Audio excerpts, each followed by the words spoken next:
2 பேர், சவுந்தரும் ராமகிருஷ்ணனும். அவங்களுக்காக தான் வந்தேன்.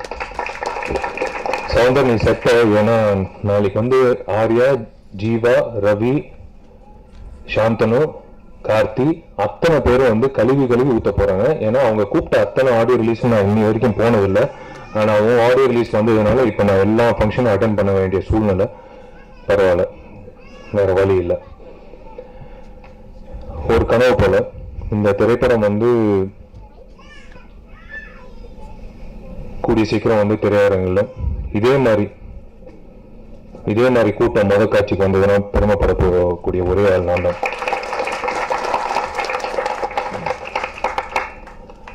ஏன்னா விஷால் நடிச்ச படம் ஜெயிச்சதுன்னா விஷால் மட்டும் ஜெயிப்பான்.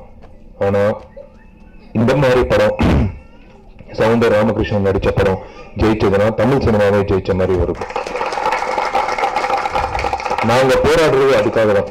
ஒரு இப்ப இருக்கிற காலகட்டத்தில் வந்து ஏகப்பட்ட விஷயங்கள் தாண்டி ஏகப்பட்ட, அதாவது ரொம்ப பொறுமையா இருக்கணும். ஒரு தயாரிப்பாளர் என்ற வகையில நான் பேசுறேன்.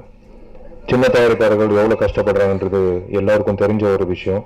இன்னைக்கு சொல்லுவாங்க சேட்டலைட் இல்லை, ஆடியோ இல்லை, எஃப்எம்எஸ் இல்லை, தமிழ்நாடு தியேட்டர்கள் இல்லை, எதுவுமே இல்லை. இதெல்லாம் தாண்டி இன்னும் வந்து படம் எடுக்க வராங்கன்னா கண்டிப்பா ஏதாவது ஒரு வகையில நல்லது நடக்கும்ன்ற அடிப்படையில தான், அந்த நல்லது நடக்கும்ன்ற அடிப்படையில தான் நான் தயாரிப்பாளர் சங்க தலைவரா நிக்கிறதா முடிவு பண்ணியிருக்கேன். ஏன் சொல்றேன்னா, செல்வனி சார் வந்து நான் ஆக்சுவலா அவர் சொன்னதுல 100% உண்மை. திசை மாதிரி போனது. நான் வந்து செல்வனி சார் கிட்ட வந்து உதவி இயக்குனரா, எனக்கு ரொம்ப பிடிச்ச இயக்குனர். அவர் டிஎஃப்டி ஸ்டூடெண்ட் வர மெய் மருந்து பார்த்தேன் அவரோட படங்களை. அப்பா கிட்ட போய் சொன்னேன், எனக்கு செல்வனி சார் கிட்ட சேர்த்து விடுங்க. இல்ல நீ வந்து டிகிரி முடியும், அம்மா வர வீட்டில் கத்துனாங்க. அதுக்கப்புறம் சரி நான் டிஎஃப்டி சரி பேசாம டிஎஃப்டி படிச்சுட்டு செல்வனி சார் கிட்ட சேரலாமா அப்படின்ட்டு முடிவு பண்ணேன். ஏன்னா அந்த விஷயம் பார்த்துட்டு அவர் சேர்த்து பாருங்க. சரி இப்போ டிஎஃப்டினா ஒரு டிகிரி வேணும்னு, அதனால தான் விஸ்காம் சேர்ந்தேன். விஸ்காம்ல சேர்ந்ததுக்கு அப்புறம் விஷுவல் கம்யூனிகேஷன் லயலால சேர்ந்ததுக்கு அப்புறம் எனக்குள்ள இருக்கிற ஒரு நடிகன் வந்து ஃபாதர் ராஜநாயகம் கண்டுபிடிச்சாரு. அந்த இடத்துல இருந்து வேற மாதிரி சரி ஒரு உதவி இயக்குனரா வந்து நான் டைரக்டர் ஆகணும்னு தான் வந்தேன். ஆக்சுவலா இன்னைக்கு பார்த்தா நடிகர் சங்கம் பொதுச் செயலாளர் அப்படின்ட்டு ஒரு பதவி. அதுதான் சார் சொன்ன மாதிரி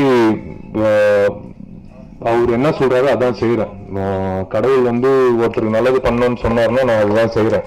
நான் மூக்க நுழைக்கல. நான் விவசாயம் இப்ப கூட வந்து என் ஆபீஸ்ல விவசாயிங்க சங்கம் சார்ந்தவங்க காத்துட்டு இருக்காங்க, நான் போய் சந்திக்கணும். பட் எல்லாரும் கேட்பாங்க, எங்க வீட்லயே கேட்டாங்க, எங்க அம்மாவே கேட்டாங்க, எதுக்குடா இவ்வளவு தூக்கி போட்டுக்கிற தோல்ல, எதுக்கு இதெல்லாம் பண்றேன்னு எனக்கே தெரியல. சத்தியமா அதுக்கு பதிலே தெரியல. சும்மாவே இருக்க முடியல. எங்க அப்பா சொன்னது, சும்மா வந்து ஹீரோ வந்து சினிமா ஸ்கிரீன்ல மட்டும் வந்து நீ வந்து 4 பேர் அடிச்சு 4 பேருக்கு வசனம் சொல்லி அப்படியெல்லாம் இல்லை, நிஜ வாழ்க்கையிலும் இருக்கணும்டான்னு சொன்னாரு. அது எந்த நேரத்துல சொன்னாரோ தெரியல, பதிவாயிடுச்சு. அது வந்து போக மாட்டேங்குது. இது விவசாயிகளுக்கு சம்பந்தப்பட்ட ஒரு விஷயம் வந்து முக்கியமா நான் எல்லாருக்கும் நான் சொல்றேன். எனக்கு மேடை வந்து மறுபடியும் நான் எந்த மேடையில ஏற போறேன் பேச போறேன் எனக்கு தெரியாது. ரொம்ப ரொம்ப நன்றி நீங்க எனக்கு வந்து எனக்கு அழைப்பு கொடுத்ததுக்கு. இந்த மேடையில நான் சொல்றது, இந்த கேமரா அத்தனை கேமரா என்ன பாக்குது, எனக்கு தெரியும் இது கண்டிப்பா எல்லா தொலைக்காட்சிகளிலும் வரும். தயவு செய்து நெடுவாசலை காப்பாத்துங்க, தயவு செய்து விவசாயிகளை காப்பாத்துங்க. ஐயா நான் உங்களை கெஞ்சி கேட்கிறேன். இந்த விஷால் மட்டும் இல்ல, இந்த நிகழ்ச்சியை பார்த்துட்டு இருக்கிற அத்தனை பொதுமக்களுக்கும் நான் சொல்றேன், இது சாதாரண விஷயம் இல்ல. இன்னைக்குதான் நீங்க குரல் கொடுக்கணும். விவசாயிகள் நல்லா இருந்தா இந்த நாடு நல்லா இருக்கும். அதுக்காக தான் நான் போராடுறேன். எல்லாரும் குரல் கொடுப்போம். செல்வனி சார் சொன்ன மாதிரி சார் வந்து சொல்லிட்டாரு எல்லாரும் சேர்ந்து போலான்னு. எனக்கு அதுவே பெரிய சந்தோஷம். பேரரசு சாரும் சொல்லிட்டாரு. கண்டிப்பா அதாவது நடிகர் இயக்குனர் அப்படி இல்லைங்க. இப்ப வந்து உட்காந்தோம், தோன்ற விஷயங்கள் உடனே சொன்னோம். சார் சொன்னாரு, செல்வனி சார் சொன்னாரு என்ன பண்ணலான்னு. சார் பண்ணணும் சார், அவ்வளவுதான் சார். என்ன பண்ணணும்னு நம்மளுக்கு தெரியாது சார், ஆனா பண்ணணும் சார். எல்லாரும் வந்து இறங்கி செய்ய போறோம். இது வந்து ஒரு விவசாயியோட குடும்பத்தை காப்பாத்துறதுக்கான முயற்சி, ஒரு கூட்டு முயற்சி. 2021 உசிலம்பட்டி தொகுதி வருங்கால எம்எல்ஏ திரு சவுந்தர் அவர்களே, எழுதி வச்சுக்கோங்க, இது நடக்கும். ராமகிருஷ்ணன் 2 பேரும் வந்து வாங்கடா, போய் கொஞ்சம் ஹெல்ப் வேணும்டா, வாங்கடானா என்ன ஏதுன்னு கேட்காமலே வந்துருவாங்க. இந்த 2 பேரும் வந்து எவ்வளோ வந்து ஒத்துழைச்சு இன்னைக்கு வந்து நாங்க 5 பேர் வந்து பேர் வாங்கிட்டு இருக்கோம். நானு, நாசு சாரு, பொன்னுடன் சாரு, கார்த்திக், கருணாசலம். ஆனா இது பின்னாடி வந்து ஏகப்பட்ட பேர் இருக்காங்க.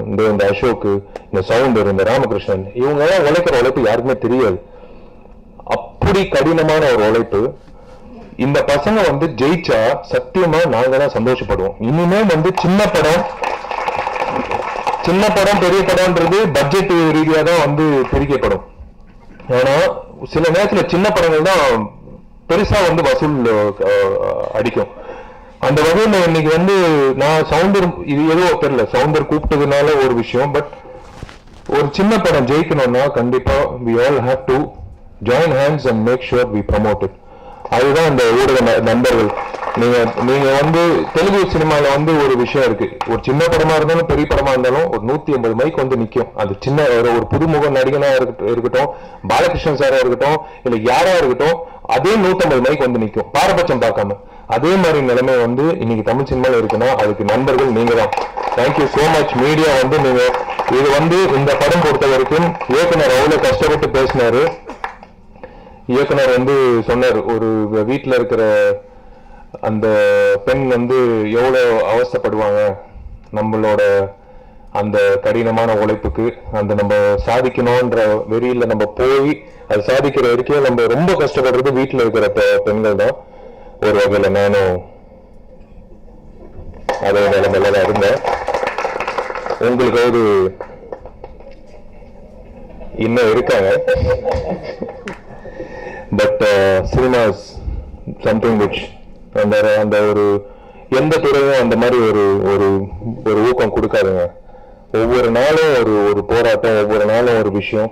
எல்லாம் தாண்டி ஜெயிக்கும் போது ஒரு விஷயம். அந்த வெள்ளிக்கிழமை காலையில வந்து அந்த காலை காட்சி முடிஞ்சு ஒரு விஷயம் ரிசல்ட் வரும்.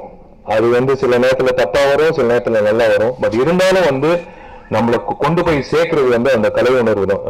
அந்த கலை உணர்வு நம்பிதான் நம்ம எல்லாரும் சேர்ந்து உழைக்கிறோம். இந்த இயக்குனருக்கும் இந்த தயாரிப்பாளருக்கும் என்ன பொறுத்த வரைக்கும் இந்த தயாரிப்பாளர் மேற்கொண்டு இன்னொரு படம் தயாரிக்கணும், அந்த ஆடியோ ரிலீஸ்க்கு நான் வரணும். அதுதான் நான் ஆசைப்படுறேன். நீங்க வந்திருக்கிற அனைவருக்கும் ரொம்ப ரொம்ப நன்றி. நீங்க எல்லாரும் நல்லா இருக்கணும். முடிஞ்ச அளவுக்கு நம்ம சமுதாயத்துக்கு உங்களால் முடிஞ்ச அளவுக்கு ஒத்துழைப்பு, உழைப்பு, உதவி செய்யுங்க. நன்றி, வணக்கம். God bless.